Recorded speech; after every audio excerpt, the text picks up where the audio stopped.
Hello student, welcome to university mentor by PS Chauhan. आज मैं आपके लिए जूरिस्प्रूडेंस के इम्पोर्टेंट पीवाईक्यू लेके आई हूँ, जो कि बार बार हमारे एग्ज़ाम में रिपीट हो के आते रहते हैं। सीसीएसई एलएलबी प्रथम सेमेस्टर के न्यायशास्त्र की 5वीं इकाई का विषय स्वामित्व और कब्जा यानी ऑनरशिप एंड पजेशन है। यह न्यायशास्त्र की सबसे वैचारिक और तकनीकी इकाई है। इसमें लैटिन शब्दों कॉर्पस एनिमस का प्रयोग अनिवार्य है। यदि आप इन दो शब्दों को समझ गए तो पूरी यूनिट आसानी से समझ जाएंगे।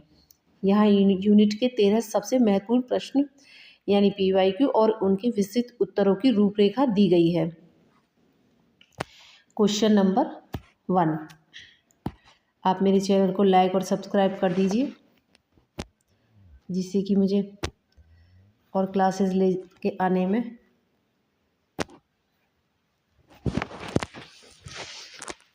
अच्छा लगे।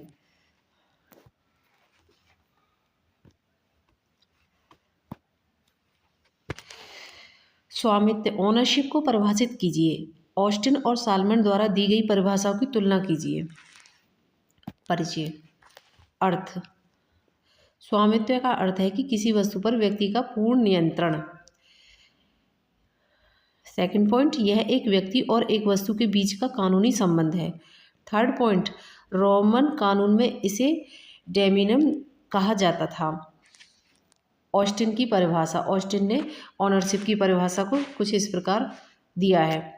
स्वामित्व किसी निश्चित वस्तु पर यह वह अधिकार है जो उपयोग में अनिश्चित, व्ययन, डिस्पोजल में अबाध और अवधि में असीमित होता है। ऑस्टिन ने इसकी 3 विशेषताएं बताई हैं। नंबर 1, उपयोगिता में अनिश्चितता, इंडेफिनिट इन यूजर। मालिक अपनी चीज़ का जैसे चाहे उपयोग कर सकता है जब तक कि वह कानून न तोड़े। सेकंड पॉइंट, व्ययन में अबाध, अनरेस्ट्रिक्टेड इन डिस्पोजिशन। मालिक उसे बेच सकता है, दान कर सकता है या नष्ट कर सकता है। थर्ड पॉइंट, अवधि की असीमित, अनलिमिटेड इन ड्यूरेशन। स्वामित्व हमेशा के लिए होता है, यह समय के साथ खत्म नहीं होता जब तक कि बेचा न जाए। साल्मन की परिभाषा। साल्मन ने स्वामित्व को इस प्रकार परिभाषित किया है। इसने भी 3 पॉइंट बताए हैं। नंबर 1 पॉइंट, साल्मन ने ऑस्टिन को सुधारा। उन्होंने कहा कि स्वामित्व एक अकेला अधिकार नहीं है, बल्कि यह अधिकारों का एक बंडल ऑफ राइट्स है। सेकंड पॉइंट, स्वामित्व एक व्यक्ति और उसके अधिकारों के बीच का संबंध है। थर्ड पॉइंट, उन्होंने कहा कि स्वामित्व अभी भी पूर्ण एब्सोल्युटली नहीं हो सकता, उस पर हमेशा राज्य के प्रतिबंध होते हैं। जैसे आप अपनी ज़मीन पर अफीम नहीं उगा सकते हैं। इसकी कंपेयर्स और निष्कर्ष। ऑस्टिन का सिद्धांत कठोर और पुराना है। साल्मन का सिद्धांत आधुनिक और लचीला है। क्वेश्चन नंबर 2, स्वामित्व के आवश्यक लक्षण क्या है? विश्लेषण कीजिए। परिचय। एक पूर्ण मालिक के पास कौन सी शक्तियां होती हैं? नंबर 2, स्वामित्व के 5 लक्षण हैं। साल्मन के अनुसार स्वामित्व के 5 लक्षण कुछ इस प्रकार हैं। नंबर 1, कब्जे का अधिकार, राइट टू पोसेस। मालिक के पास वस्तु को अपने पास रखने का अधिकार, भले ही उसने किराए पर दी हुई मूल अधिकार उसी का हो है। सेकंड पॉइंट, उपयोग का अधिकार, राइट टू यूज। वह वस्तु का आनंद ले सकता है। प्रबंध का अधिकार, राइट टू मैनेज, यानी कि कौन उसे छुएगा कौन नहीं, यह तय करने का अधिकार उसे मिल जाता है। नंबर 4, पूंजी का अधिकार, राइट टू कैपिटल। वस्तु को बेचने, नष्ट करने या भोग करने का अधिकार। नंबर 5, आय का अधिकार, राइट टू इनकम। उस वस्तु से होने वाली कमाई, किराया, फसल पर मालिक का हक है। अवशिष्ट प्रकृति। मान लीजिए मैंने अपना घर ए को किराए पर दिया, बी को गिरवी रखा। जब ए और बी के अधिकार खत्म हो जाएंगे तो घर वापस मेरे पास आ जाएगा। यह वापसी की शक्ति ही स्वामित्व है। निष्कर्ष। स्वामित्व अधिकारों का योग, सम टोटल ऑफ राइट्स है। क्वेश्चन नंबर 3, कब्जा पजेशन क्या है, यानी कि कब्जा क्या है, इसके दो आवश्यक तत्वों और कॉर्पस और एनिमस को विस्तार व्याख्या कीजिए। नंबर 1, परिचय। कानून कब्जा कानून की सबसे कठिन अवधारणा मानी जाती है। आम भाषा में भौतिक नियंत्रण, कानूनी भाषा में नियंत्रण करने का इरादा, भौतिक नियंत्रण। इसकी यह कहावत है कि possession is 9 points of law. कब्जा कानून का 90% हिस्सा है। कब्जे के आवश्यक तत्व, 2 एलिमेंट्स, यानी कब्जे के 2 आवश्यक तत्व हैं। कार्पस पजेशनिस, अर्थ वस्तु का भौतिक नियंत्रण, फिजिकल कंट्रोल। वस्तु आपकी पकड़ में होनी चाहिए ताकि आप दूसरे को उसे लेने से रोक सकें। उदाहरण, जेब में रखा सिक्का या हाथ में पकड़ी हुई अंगूठी। बी, एनिमिस पजिडेंडी, एनिमस पजिडेंडी, अर्थ कब्जा करने का मानसिक इरादा, मेंटल इंटेंशन। केवल वस्तुओं को छूना कब्जा नहीं है, उसे मेरा है मानकर रखने का इरादा होना चाहिए। केवल वस्तु को छूना कब्जा नहीं, मेरा है मानकर रखने का इरादा होना चाहिए। थर्ड पॉइंट, उदाहरण, एक मेहमान को खाने की थाली दी गई है, उसके पास कॉर्पस थाली है, लेकिन एनिमस मालिक बनने का इरादा नहीं है, इसलिए उसके पास विधिक कब्जा नहीं है। संबंध, वैध कब्जे के लिए कॉर्पस और एनिमस दोनों का एक साथ होना जरूरी है। इससे यह निष्कर्ष निकलता है कि बिना एनिमस के कॉर्पस बेकार है। क्वेश्चन नंबर 4, स्वामित्व और कब्जा, ओनरशिप एंड पजेशन में अंतर स्पष्ट कीजिए। इसे हमेशा टेबल में लिखें जिससे आपको अच्छे मार्क्स एग्जाम में मिले। परिचय, स्वामित्व एक अधिकार है जबकि कब्जा एक तथ्य है। अंतर, आधार, स्वामित्व, ओनरशिप यानी और कब्जा पजेशन, यह एक विधिक अधिकार है, ड्यू जूर है यानी स्वामित्व। यह एक तथ्य है, डिफैक्टो यानी कब्जा। यह पूर्ण और सर्वोच्च नियंत्रण है, स्वामित्व। यह केवल भौतिक नियंत्रण है, कब्जा। कानून इसकी पूरी गारंटी देता है, स्वामित्व की। यह अस्थायी है, कोई दूसरा इसे छीन सकता है, कब्जा। अधिकार हटने पर वस्तु मालिक के पास आती है, स्वामित्व। इसके कोई गुण नहीं होता, कब्जे का। डेमिनम, स्वामित्व। पजेशियो, कब्जा। मकान मालिक, किराएदार, कब्जा। इसे बेचने के लिए कानूनी प्रक्रिया चाहिए, स्वामित्व। इसे केवल वस्तु सौंप कर दिया जा सकता है, कब्जा। कब्जे के सिद्धांतों, थ्योरीज ऑफ पजेशन की विवेचना कीजिए। सेवनी और इयरिंग के विचारों में टकराव क्या है, विस्तारपूर्वक समझाइए। विवाद, इस बात पर कि कब्जे के लिए इरादा एनिमस कितना महत्वपूर्ण है। सेवनी का सिद्धांत यह बताता है कि कठोर दृष्टिकोण, उन्होंने एनिमस डेमिनस मालिक बनने का इरादा पर जोर दिया। उनके अनुसार कब्जा तभी माना जाएगा जब व्यक्ति उसे वस्तु का मालिक बनने का इरादा रखता हो। थर्ड पॉइंट, समस्या। इस हिसाब से किराएदार या गिरवी रखने वाले के पास कब्जा नहीं हो सकता क्योंकि वे मालिक नहीं बनना चाहते। यह सिद्धांत गलत साबित हुआ। थर्ड पॉइंट, इयरिंग का सिद्धांत। इयरिंग बताते हैं कि व्यवहारिक दृष्टिकोण, उन्होंने सेवनी की आलोचना की है। उन्होंने एनिमस पजिडेंस दूसरों को रोकने का इरादा पर जोर दिया। उनके अनुसार मालिक बनने का इरादा जरूरी नहीं है, बस इतना काफ़ी है कि मैं इसे इस्तेमाल करूं और दूसरे इसे न छुएं। इस सिद्धांत के अनुसार किराएदार के पास भी कब्जा है। निष्कर्ष, इससे यह निष्कर्ष निकलता है कि आधुनिक कानून इयरिंग के सिद्धांत को मानता है। क्वेश्चन नंबर 6, कब्जा विधि का 9 अंक है, possession in 9 points of law. इस कथन की व्याख्या कीजिए। कानून कब्जे की रक्षा क्यों करता है। नंबर 1 पॉइंट, कथन का अर्थ। इसका अर्थ है कि यदि किसी वस्तु पर आपका कब्जा है तो कानून उसको लगभग मालिक जैसी ही मानता है।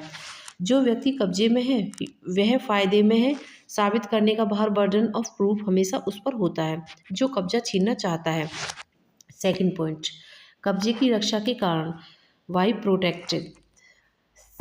पॉइंट, शांति व्यवस्था। सेवनी, अगर कानून कब्जे की रक्षा नहीं करेगा तो हर कोई लाठी के जोर पर एक दूसरे की चीज़ें छीनने लगेगा। इससे समाज में हिंसा फैलेगी। सेकंड पॉइंट, व्यक्तित्व का विस्तार। हेगल, संपत्ति व्यक्ति के व्यक्तित्व का हिस्सा है, उसे छीनना व्यक्ति पर हमला है।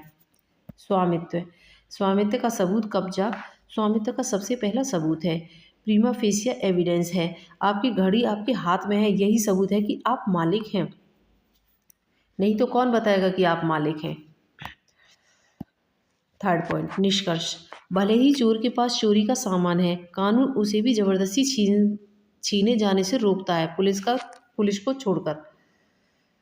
क्वेश्चन नंबर 7, स्वामित्व के विभिन्न प्रकारों, काइंड्स ऑफ ओनरशिप का वर्णन कीजिए। मूर्त और अमूर्त, कॉर्पोरेल एंड इनकॉर्पोरेल स्वामित्व में क्या अंतर है। परिचय, विषय वस्तु के आधार पर वर्गीकरण। मूर्त स्वामित्व, कॉर्पोरेल ओनरशिप। पॉइंट, विषय भौतिक वस्तु जिन्हें छू सकते हैं। सेकंड पॉइंट, उदाहरण जमीन, कार, घड़ी, मकान, यह वस्तु का स्वामित्व है। थर्ड पॉइंट, अमूर्त स्वामित्व, इनकॉर्पोरेल ओनरशिप। नंबर 1 पॉइंट थर्ड का अमूर्त स्वामित्व का विषय अधिकार जिन्हें छू नहीं सकते, केवल महसूस कर सकते हैं। सेकंड पॉइंट, उदाहरण कॉपीराइट, पेटेंट, गुडविल, रास्ते का अधिकार। थर्ड पॉइंट, यह अधिकारों का स्वामित्व है। अन्य प्रकार, एकल और सह स्वामित्व, सोल एंड को ओनरशिप, एक मालिक बनाम कई मालिक। पूर्ण और सीमित स्वामित्व, full versus limited ownership. Question number 8, ये सारे क्वेश्चंस इम्पोर्टेंट हैं, इसीलिए ये मैं शॉर्ट में लेकर आई हूँ ताकि आपको याद करने में बहुत इजी रहे। परिचय, यह द्वैत स्वामित्व, डुप्लीकेट ओनरशिप का एक अनूठा उदाहरण है। एक ही वस्तु के दो मालिक होते हैं। न्यास ट्रस्ट की संरचना। न्यासी ट्रस्टी वह व्यक्ति जिसके नाम पर संपत्ति है और जो उसका प्रबंध करता है, वह विधिक मालिक है, लीगल ओनर है। हितग्राही बेनिफिशियरी वह व्यक्ति जिसके फायदे के लिए संपत्ति रखी गई है, वह लाभप्रद मालिक है, बेनिफिशियल ओनर। इसका उदाहरण है, पिता ने अपनी संपत्ति ए यानी ट्रस्टी को दी, वह उसे संभालने और उससे होने वाली कमाई पिता के बेटे यानी बी बेनिफिशियरी को दे। यहाँ कानून की नज़र में मालिक ए है, लेकिन उसके फायदे वाला मालिक बी है। इससे यह निष्कर्ष निकलता है कि यह इक्विटी कोड की देन है। क्वेश्चन नंबर 9, निहित, वेस्टेड और समाश्रित कॉन्टिजेंट स्वामित्व में अंतर स्पष्ट कीजिए। निहित स्वामित्व, वेस्टेड ओनरशिप, जब मालिक का हक पक्का परफेक्ट हो चुका है। सेकंड पॉइंट, इसमें कोई शर्त बाकी नहीं है। थर्ड पॉइंट, इन्वेस्टमेंट, इन्वेस्टिटिव फैक्ट, हक देने वाली घटना पूरी हो चुकी है। उदाहरण, ए ने बी के नाम वसीयत की और ए मर गया, अब बी का स्वामित्व निहित है। ये नहीं कि उस पर कोई और कब्जा करेगा, क्योंकि ए ने बी के नाम वसीयत की थी तो अब उसका मालिक बी होगा। सेकंड पॉइंट, समाश्रित स्वामित्व, जब स्वामित्व किसी भविष्य की अनिश्चित घटना पर टिका हो। सेकंड पॉइंट, यह पूर्ण स्वामित्व नहीं है, केवल एक उम्मीद है। थर्ड पॉइंट, उदाहरण, ए वसीयत करता है कि मेरा घर बी को मिलेगा, यदि वह 25 साल हो जाएं, बी अभी भी इसका है। यहाँ बी का स्वामित्व समाश्रित है, यदि वह 25 से पहले मर गया तो उसे कुछ नहीं मिलेगा। निष्कर्ष, इससे यह निष्कर्ष निकलता है कि निहित स्वामित्व हस्तांतरीकरण है, समाश्रित नहीं। क्वेश्चन नंबर 10, व्यवहारिक कब्जा, मीडिएट पोजेशन और अव्यवहित कब्जा, इमीडिएट पोजेशन में क्या अंतर है, उदाहरण सहित समझाइए। क्या परिचय, क्या कब्जा खुद रखना जरूरी है या किसी और के जरिए भी रखा जा सकता है। सेकंड पॉइंट, अविवाहित कब्जा। पॉइंट, जब व्यक्ति स्वयं को स्वयं अपने पास रखता है। उदाहरण, मैंने अपनी कलम अपनी जेब में रखी, यह कब्जा है। नंबर 3, व्यवहित कब्जा, मीडिएट पोजेशन, इनडायरेक्ट। 1 पॉइंट, जब व्यक्ति किसी दूसरे व्यक्ति के माध्यम से कब्जा रखता है। लैटिन क्यूसी फैसेट पर एलिविम फैसेट पर से, जो दूसरों के माध्यम से करता है वह स्वयं करता है। इसके 3 प्रकार हैं।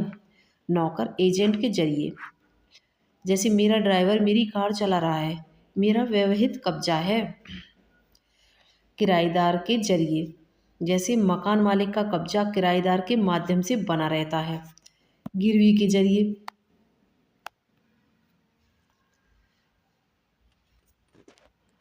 ये टेबल है। Mediation process, agree to mediate, gather point of view, focus on interest, create win win option, evaluate option, create agreement. इसे आप एग्जाम कॉपी में भी इसी तरीके से लिखिएगा। निष्कर्ष, कानून दोनों को सुरक्षा देता है। क्वेश्चन नंबर 11, स्वामित्व अर्जन, एक्विजिशन ऑफ ओनरशिप के विभिन्न तरीकों का वर्णन कीजिए। परिचय, आप किसी चीज़ के मालिक कैसे बनते हैं। नंबर 2, मौलिक अर्जन करके, जब वस्तु का कोई पुराना मालिक न हो। रेस न्यूलिस तरीके। नंबर 1, कब्जा, कब्जा करके, जंगल में लावारिस पड़ी चीज़ उठा लेना।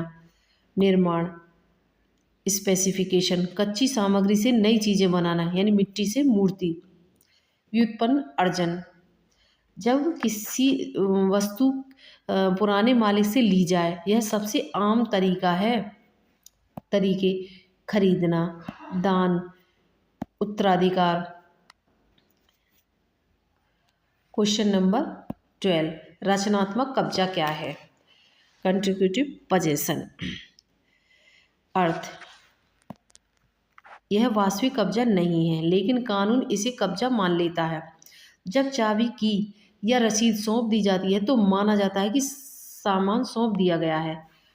उदाहरण, गोदाम की चाबी, यदि मैंने आपको गोदाम की चाबी दे दी तो कानून गोदाम के रखे सामान का कब्जा आपको मिल गया, भले ही आपने सामान को हाथ भी न लगाया हो। इसे प्रतीकात्मक कब्जा, सिंबॉलिक पोजेशन भी कहते हैं। इसका यह महत्व है कि व्यापार बिजनेस में यह बहुत उपयोगी है, जहां भारी सामान जैसे 100 टन लोहा हाथ में नहीं दिया जा सकता। इसी तरीके से कब्जे को आपके हाथ में नहीं दिया जा सकता। क्वेश्चन नंबर 3, रेस न्यूलिस नलियस की अवधारणा और स्वामित्व अर्जन में इसकी भूमिका बताइए। इसका यह अर्थ है कि रेस वस्तु, नलियस किसी की नहीं, ऐसी वस्तु जिसका कोई मालिक नहीं। उदाहरण, जैसे समुद्र की मछली, जंगल का जंगली जानवर, हवा, लावारिस पत्थर। इसके कुछ नियम हैं जो इस प्रकार हैं। नियम यह है कि जो पहले कब्जा करेगा वह मालिक बन जाएगा, ये नहीं है कि कोई बाद में आएगा। जिसका पहले कब्जा हो गया वह मालिक बन गया। यदि जंगल में एक हिरण पकड़ लूँ जो किसी का नहीं है तो मैं उसका मालिक बन जाता हूँ। यह स्वामित्व का सबसे आदिम प्रिमिटिव तरीका है। थर्ड पॉइंट, आधुनिक सीमाएं। आज सरकार ने ज़्यादातर रेस नलिस चीज़ें जैसे जंगल खनिज को राज्य की संपत्ति घोषित कर दिया है। आप उन्हें बिना लाइसेंस नहीं ले सकते। CCSU के इस पेपर में जूरिस्प्रूडेंस में पास होने और अच्छे नंबर लाने का गोल्डन रूल है। यह यूनिट 2 स्कूल्स, ऑस्टिन, सेवनी, पाउंड और कैल्सन को रट लें अच्छे से। इनके क्वेश्चन आते ही आते हैं और जूरिस्प्रूडेंस में ये सारे ऑथर आपको पास कराने में आपकी पूरी मदद करेंगे। यूनिट 3 सोर्स, प्रथा और नज़ीर, प्रेसिडेंट का अंतर, ये जरूर याद कर लेना आप लोग। यूनिट 5 पोजेशन कॉर्पस एनिमस का फॉर्मूला और सेवनी बनाम इयरिंग का विवाद। अगर आप इन तीनों यूनिट्स को बहुत मजबूत कर लेते हैं तो 100 में से 60+ अंक आसानी से आ सकते हैं आप लोगों के। परीक्षा के लिए मेरी ओर से आपको बहुत बहुत शुभकामनाएं। Best of luck for your exam.